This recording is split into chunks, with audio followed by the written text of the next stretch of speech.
So coming on to race 2 in the Champ.ie Early Bird Cheltenham show, it's the ARKLE Novices Chase, 2.5 miles furlong, Grade 1. 5 key stats for the race, lads. The last 10 winners were aged 6 or 7. 13 of the last 14 winners have previously raced at the Cheltenham Festival. Who is the exception, Ronan Groome? Undisco. Oh, half-brother to Energumene, who's second favourite at the moment. Last 11 winners, one last time out. 12 of the last 14 have been rated 142 plus over hurdles. So you need a horse, generally speaking, that has achieved a high rating over hurdles. And 14 of the last 16 winners had 3 or 4 chase starts. Ron, I was up late last night doing these stats. We'll come on now to a show of the betting, lads, for the ARKLE chase. Shishkin is all the rage for this one, and he is currently your favourite at a price of 8 to 11. Energumene 11 to 2. All Mankind is a 9 to 1 chance for the Skeletons, well represented again in here. Envoy Allen probably not going to go for the race. Franco Laporte, he's probably going to step up and trip as well, you'd have to imagine. He's 16 to 1. Classical Dream could come into it at 16 to 1. Unaccepted, who is an impressive winner at Tipperary. And Captain Guinness is a 20 to 1 chance. He was beaten, of course, by Energumene last year. But Shishkin, rock solid favourite, lads. And I suppose he was rated 162 already, Ronan Groome, and he's only had 2 chase starts.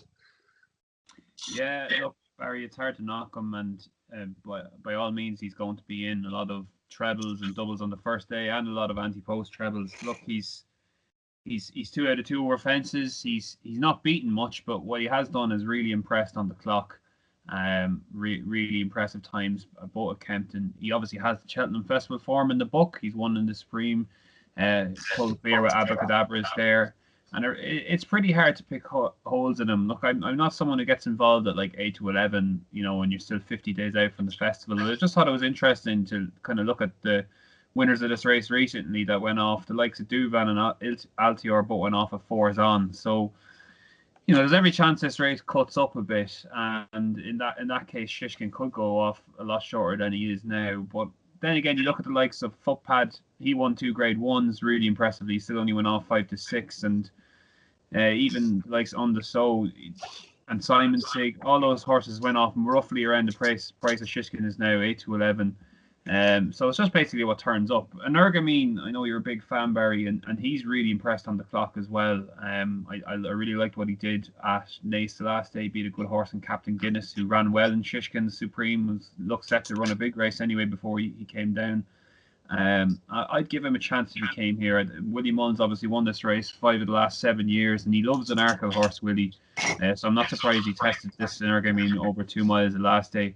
It's interesting you said the stat there, Barry, for the 6 and 7-year-olds, because I don't mind the 5-year-olds in this race, and it doesn't bother me that they haven't been prevalent in those stats, because not many of them actually get a chance to run. And All Mankind and Hitman, I actually quite like the form from the Henry VIII. I think All Mankind went nicely from the front that day and just caught Hitman out a bit down the back, those fences in Sandown. And I think Sandown's a real front runner's course, and it just suited him that day. And with that kind of run in mind, I think Hitman is my kind of way into this race.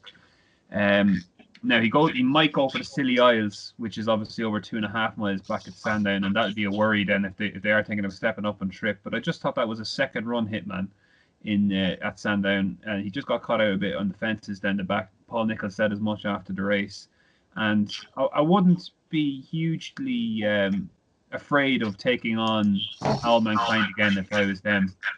So at around 16 to 1, I thought that was possibly the most interesting one. And maybe Felix Deji, I would give him another chance for Gordon. I suppose the Irish ARKLE will tell us a lot next week at the Dublin Racing Festival, but he was another one who scoped badly for Gordon Elliott after Christmas, ran a real weird race. I wouldn't rule him out of running the big race, but at the moment of the prices now, I think Hitman is the play. You mentioned All Mankind. It's sure to be, I suppose, a strong test, a stamina. I suppose Shishkin and Energumene both point-to-point, came from the point-to-point scene. Though I think Shishkin is rock solid. Again, I was looking at the stats. He's ticking all the boxes for this, lads, and I agree with your own. He is short at this stage, and he's probably going to be in all the banker multiples. Good to soft. He's won on good ground. He's won on good to soft, soft, heavy. He's won on all types of ground. So it's hard to, he's a course winner, obviously. It's hard to pick holes in him. But I still potentially think there's value in the Energumene's price at the moment. I think 6-1 each way is as good as you can get out there at the moment. He's as good a jumper as you're going to see over a fence. Mike, what did you make of him at Naas? I thought he was impressive, and he's clearly Willie's best hope for this, although he's got any number in it. Shishkin's too short for me, and the reason I say that is it was an egg and spoon match, wasn't it? The first day he won, he beat a small field, and as we talk, it looks like he's going to get a small field again at Doncaster, and they tend to go slow. These will go quick, whoever turns up. I'm a great, and one of the reasons for that is the presence in the race of All Mankind. I'm aware of the stat, but I really like that horse at Sandown. I thought he jumped for fun. And the other thing is he jumped very well the time before at Warwick.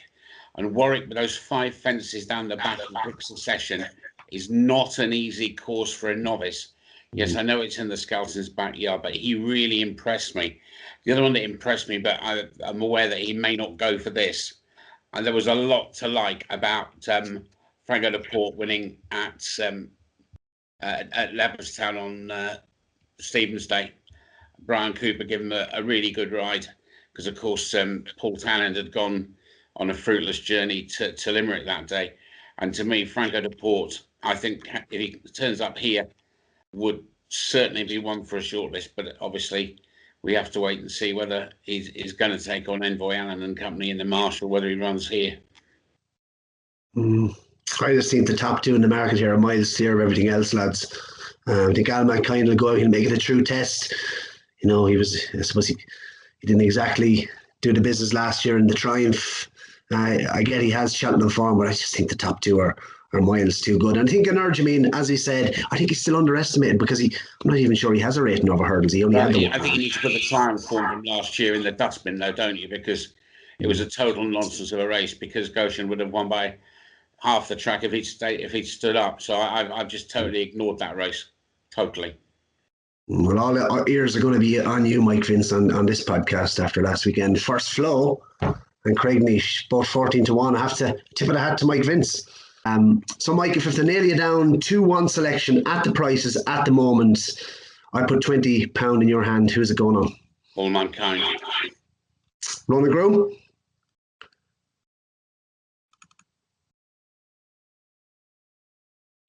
Sorry. Hitman each way for me, Barry. Energumene, a dirty each way bet even at this stage, and hopefully he goes and does the business at the Dublin Racing Festival. It'd be a disaster if he didn't back up there, but I think at 6-1 he's still value.